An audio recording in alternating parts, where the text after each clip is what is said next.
On your mark.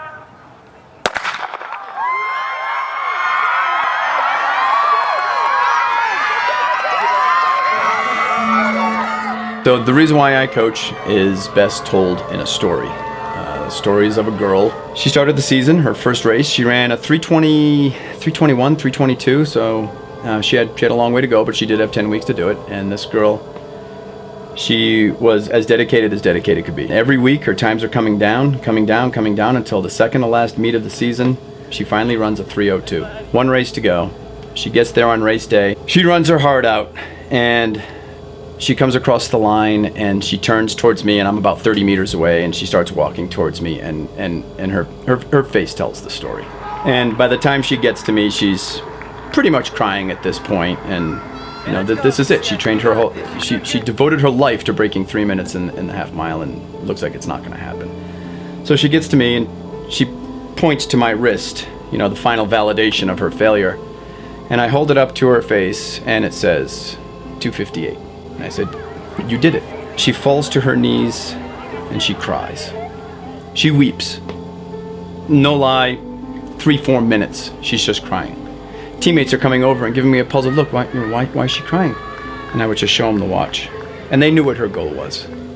And they'd pat her on the back and congratulate her. So finally she finished crying. The next race is well underway on the track. She stands up, you know, brushes the grass off of her, kind of gathers herself, and she looks me right in the eye and she says, "Thank you. That's why I coach cross country." I have never seen a group of kids so committed to one common goal. And to think that they said they wanted to go to state, they ran upwards of 70, 80 miles a week over the summer. These kids were dedicated.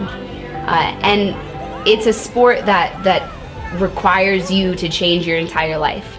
You've got to eat, you've got to sleep, you've got to work 2-a-days, and these kids were willing to do that. And that's pretty incredible to get to watch.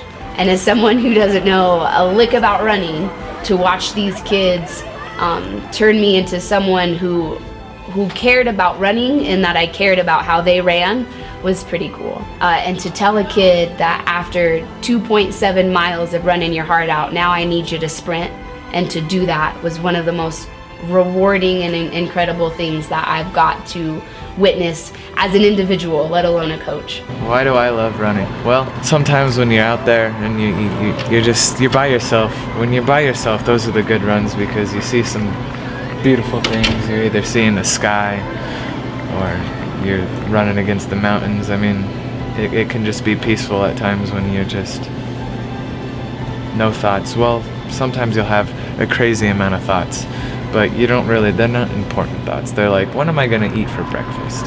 On the runs, you really enjoy yourself. And then you always have, if you don't run, you feel guilty. You really do. That's why, I don't know why I really like running. A lot of people ask me the question, but I don't know why. I think the reason I run is because I get to meet all these amazing people, and running is just a very unique way to bond with them and create new relationships. And there's also something strangely addicting about running and improving yourself, being able to run farther and faster. It just clears your mind when you're running. Like, you pretty much don't think about anything else besides how much your legs hurt or how much you can't breathe. So there's really no more room to think about anything that's outside of what you're currently doing. It's my biggest stress reliever, and I think it's nice to see all the beautiful nature and explore while I'm running. It keeps me busy all the time. Like, I have something to do after school, otherwise I'd go home and just do nothing, probably do homework, but I don't want to do homework. I run because it keeps me sane, and it's my biggest stress reliever. I run because it helps me remember that I can do hard things and get through them. I run because there's nothing better than crossing the finish line and knowing that you can finally stop running. That's pretty great. No matter how you finish, you know that you can just finally stop there. You can sit down or lay down, fall asleep for all you care. That's what I've done. Like, there's a time, especially while I'm racing, where I just kind of want to quit and not finish the race. but somehow I find like the determination to finish it. And I guess that kind of translates to like the rest of your life, where like even though it gets rough, you just gotta keep going, keep pushing. I guess I run, well at first I started to run because I was kind of fat, I used to think, but I mean I really wasn't, but I run now just because it's something that keeps me motivated and driven, and it's just fun with my team and everything around. I run because I finally found something I like to do on a daily basis, and I don't usually get tired of it. You can love something so much yet hate it with all your guts. Because when I'm out there running, it feels right, but before I run, I just don't want to do it, but it just feels right. And also that I'm lactose intolerant, and I didn't know that before. I run because I am a competitive person, so I like to compete with myself. I run because not running hurts more than running itself. If we look at it in all sense, yeah, I kind of got I got a team, I got a family. I don't know if Davis had anything to do with my running. It was almost more of me, but Davis has definitely been there throughout that process. Realizing I was gonna have to run over 30 miles in this relay, and I thought it would be practically impossible. And slowly over the season, I began to realize how much potential we have and how much fun you can have finding that potential. You know, being a part of the team this year, it's been really great. It's you know, it's definitely one of the better teams I've ever been a part of. I mean, we all wanted the same thing. We all wanted to win. We all wanted to go to state, and it was really cool just to be able to see all that happen, and especially with a coach like Davis. The most that I've taken from this is the feeling of accomplishment, knowing that I can beat the little voice in my head saying I can't do it. Being on a team is really important to me, and I really enjoy that, having teammates around me. I've taken that I get out what I put in, and that being like involved in something can get you friends and stuff to do.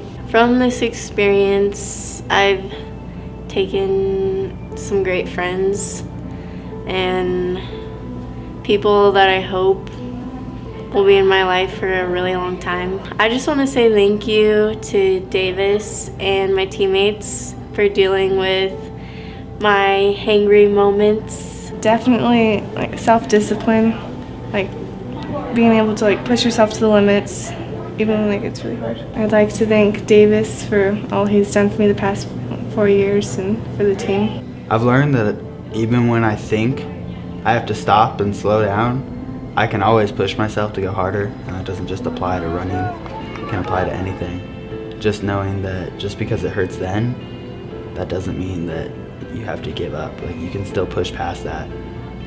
And once you've done that, it opens up new opportunities to places you didn't think you could go before.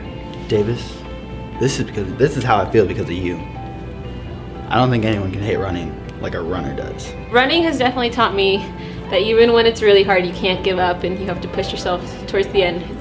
Running, like, life is like a race, like you have to push through it. I would have to say thank you to Davis, because Davis has always coached me, and he was always really nice to me even when I was the slowest girl on the team. And yeah, I think I just owe a lot to Davis and to my family. It was wonderful crossing the line and having everyone cheer for me. Met a lot of new friends, you know.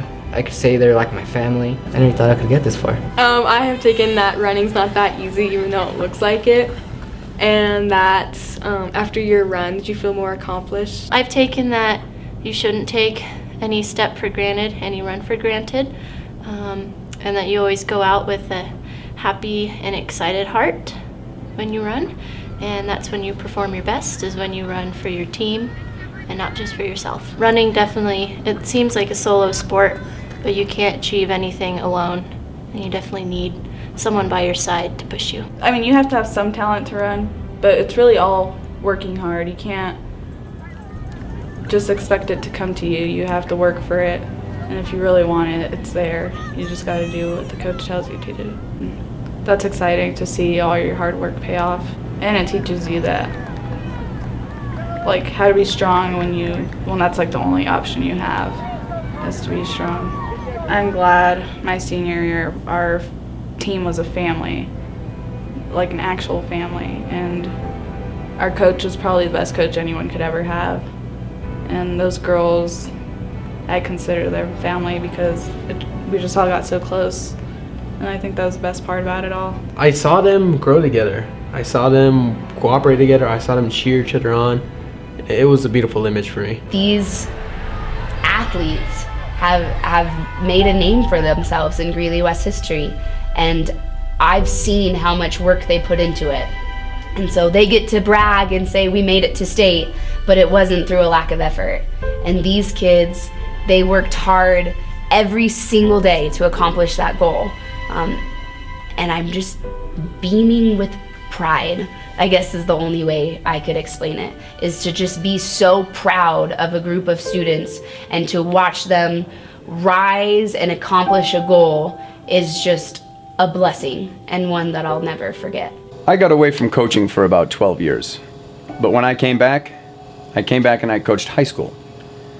And honestly, Monday is my favorite day of the week because I get to come to school and coach cross-country kids.